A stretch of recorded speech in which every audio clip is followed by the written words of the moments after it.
Welcome back to the Capitals GM mode, everybody, and we are here to continue the playoffs of Year 4, Round 2, up against the Tampa Bay Lightning.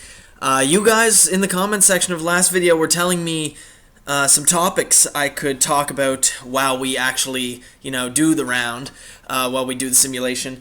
And there was a couple good ones I saw that I'd like to talk about, but I want to save them for the next episodes that are coming up because we got a big one to talk about. And of course, you guys guessed it, it's Phil Kessel to the Pittsburgh Penguins. Happened yesterday. I was going to record this video yesterday, but I really want to push myself to wait till after free agency. The big chunk of free agency was done at least, just so I could, have a lot more to talk about. But today, we talk about Phil Kessel to the Pittsburgh Penguins. Now, in the last episode, I do believe I had mixed feelings about this. Anyway, I want to get into that, but something just popped in my phone here, and I just want to mention this as well. It says Kings Slava Voinov pleads no contest to charge of corporal injury to spouse. He gets 90 days in jail and 3 years probation. So that just popped up in my phone, and I kind of want to talk about that for a second there. Just something to throw in.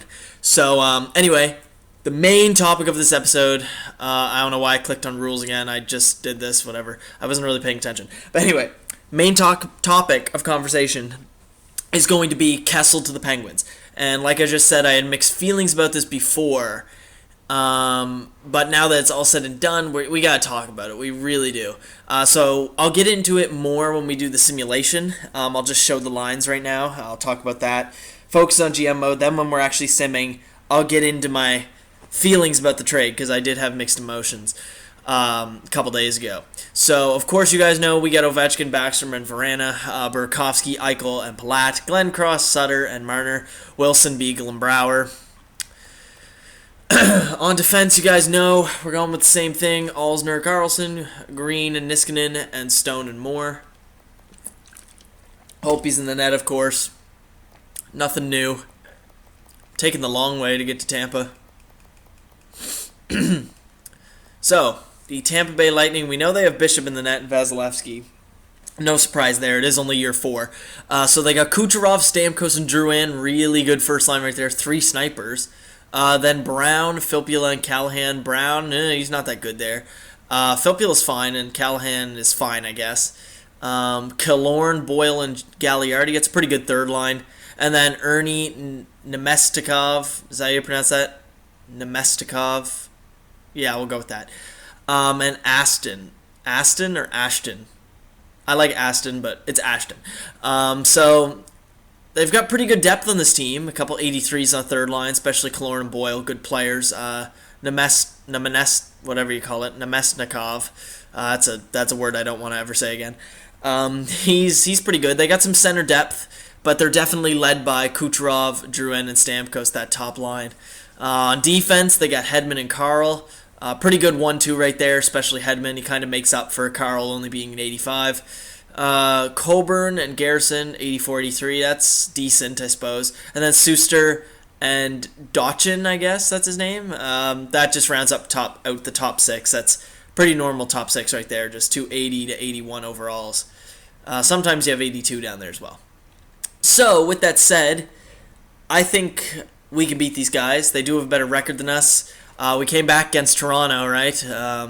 So I think we could beat these guys, but it would have been more fitting if we versed Toronto in the second round. Well, I could talk about Phil Kessel while we versed Toronto, right? But that is not to be.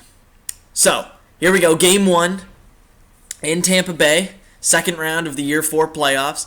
We versed them last year. Remember, we were eliminated during the special there. When I did the special, we didn't even get through round 1. These guys just cleaned house on us. So it's a rematch. I completely forgot about that from last year. So anyway, let's talk about the Phil Kessel trade. Let's talk about that. While this is simming, just for people that haven't really been up to speed, I've been kind of wanting to talk about things while we sim the playoffs, just kind of, something interesting, just than me just screaming and yelling at the TV and saying what's happening, but you can clearly tell what's happening on the screen. So I just kind of want to expand on that for those that are finally catching up to GM mode a little bit.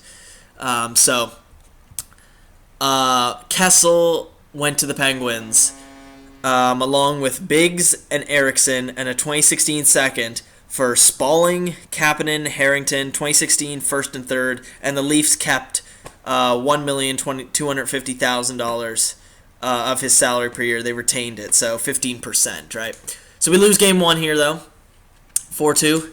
It's okay. We battled. We'll bounce back. So I'm just going to talk about how I feel about this. So Kessel, that's fine, I guess. Yeah, Biggs, from what I've heard, he's kind of a draft bust, so he's just kind of, someone to throw in there to even out the players, I guess.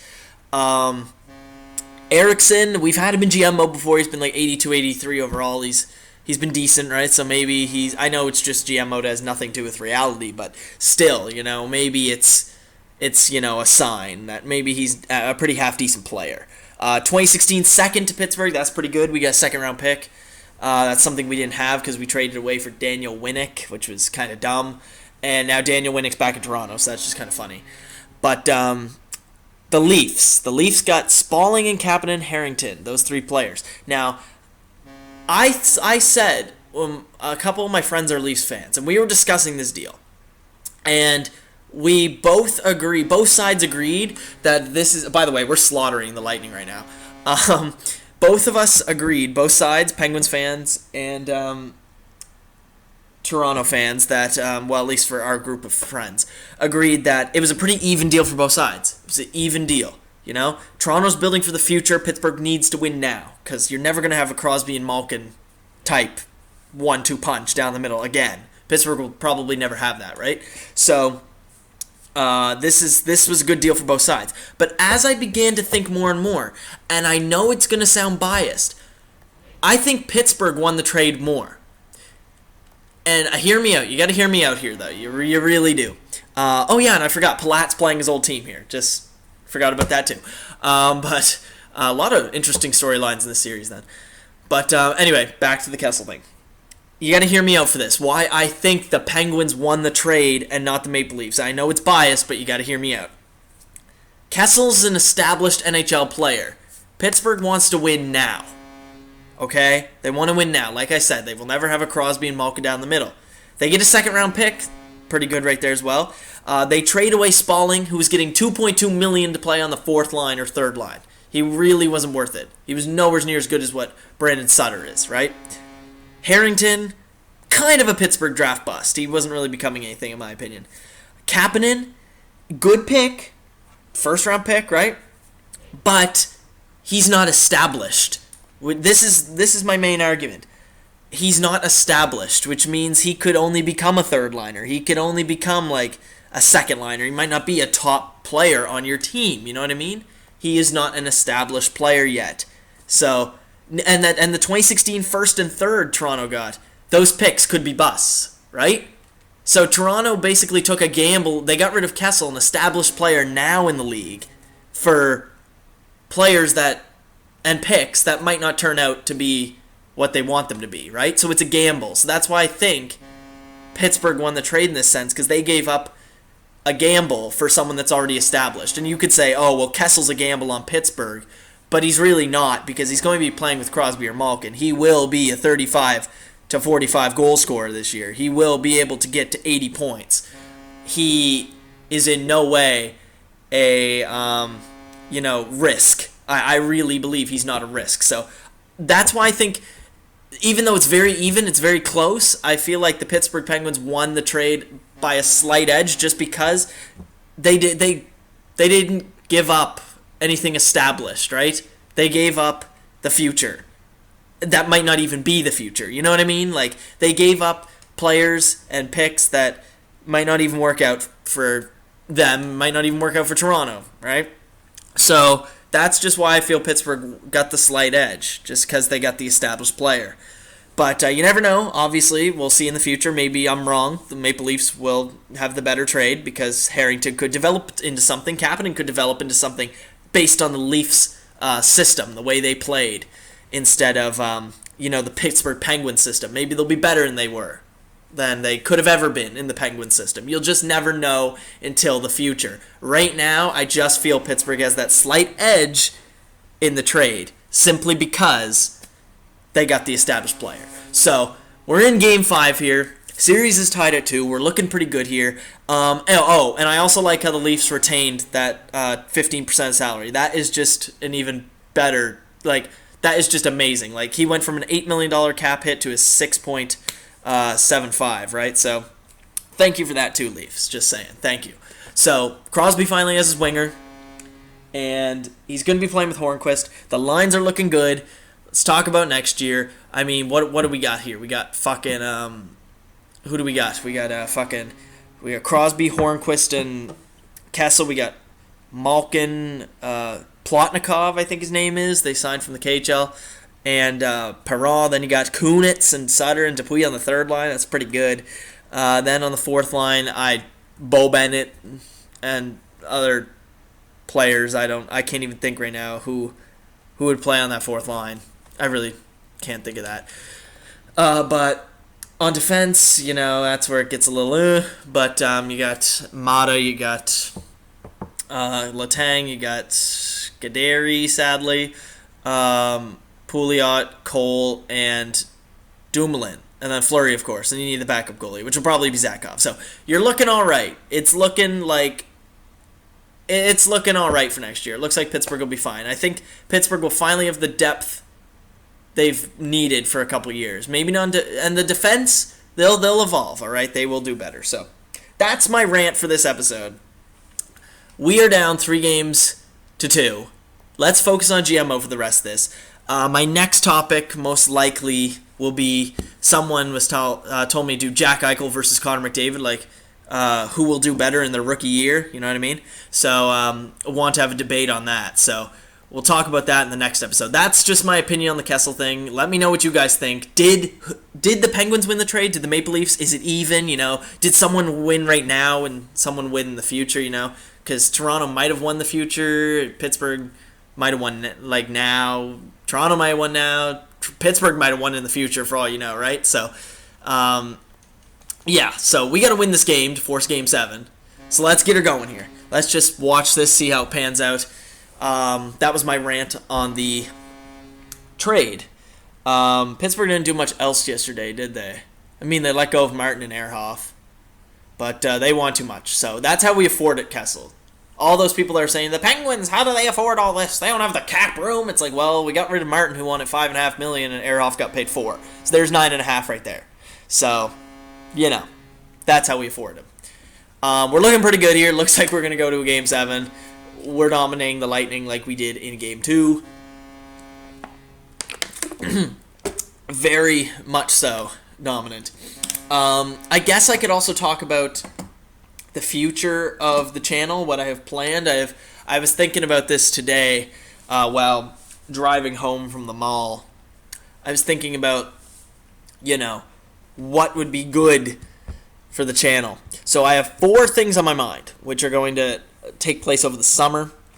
I know we probably won't get a new GM mode in. I can see that right now before NHL 16. So I'm thinking about 4 things. So we got the Capitals GM mode, bringing back the Columbus GM mode for the last few years that it has.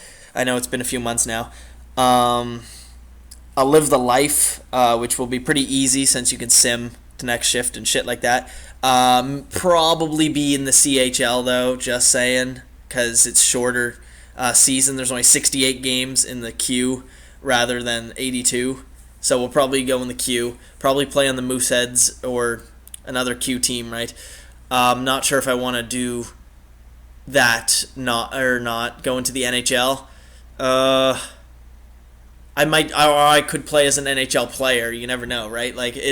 It depends. I just don't want it to be a long series, so it'll probably be in junior. Just so you guys know, if you really want to live the life. So there's 3 things. The 4th thing I had in mind was this is Game 7, by the way. We gotta win this. We want to go to the 3rd round. Come on, let's do this, boys. Game 7. One thing I wanted to do was a non-NHL series, and I know I kind of experimented with that community channel, and it kind of hasn't worked out so far. So I want to do The Walking Dead Season 2, just because we did The Walking Dead Season 1 last summer. I know it was late, But we did that last summer, so it'd be good to do that this summer. Or what else was it? I want to do another game in mind. I have a few co-op things in mind, but a Walking Dead or like another Telltale game like The Wolf Among Us, something like that. Something where it's not really like a long campaign, something short, you know. I was thinking about that, but we'll have to see. We're up 3-2. Come on, hold on. Oh, boys. We're going to the third round.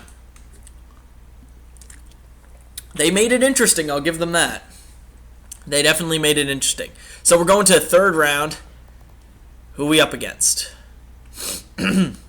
So we are up against the Philadelphia Flyers. Ugh. It's gross.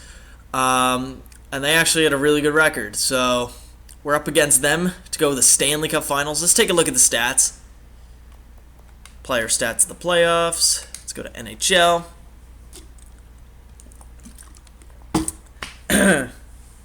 So yeah, I think I got everything I want to talk about across.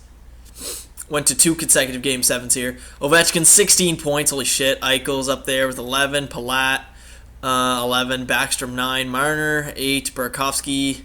Yeah, we got some depth scoring in that series, definitely. Definitely. Holtby's doing very well. He's got the numbers. So let's see the Final Four. I can see Dallas right there. Oh, it's Edmonton. What the fuck? So dumb. Why is Edmonton this far this early? It's only year 4. So Edmonton in 7 over LA. Edmonton in 7 over Anaheim. Dallas over Nashville in 5. Over Winnipeg in 4. So it's Dallas, Edmonton. We beat the Leafs in 7. Beat the Lightning in 7. Philadelphia defeated the Canadiens in 6, Pittsburgh in 7. So there's your Final Four in the Year 4 playoffs right here. So there we go. Philadelphia, Washington, Dallas, Edmonton. Hope you guys enjoyed this episode. Once again, leave a like if you enjoyed. Let me know your opinions on the Kessel trade. I know I had mixed feelings. You can debate all you want about what I said. Who won the trade? Was it even? What do you think? I don't know. I feel like it was even, but I also feel like it was a little more Pittsburgh advantage, not sound bias. So let me know about everything. Let me know about future series, everything like that as well. So with that said, I'm going to end this here. Thank you guys for watching, and I'll see you guys in round 3 as we go up against the fucking disgusting, filthy Philadelphia Flyers. See ya.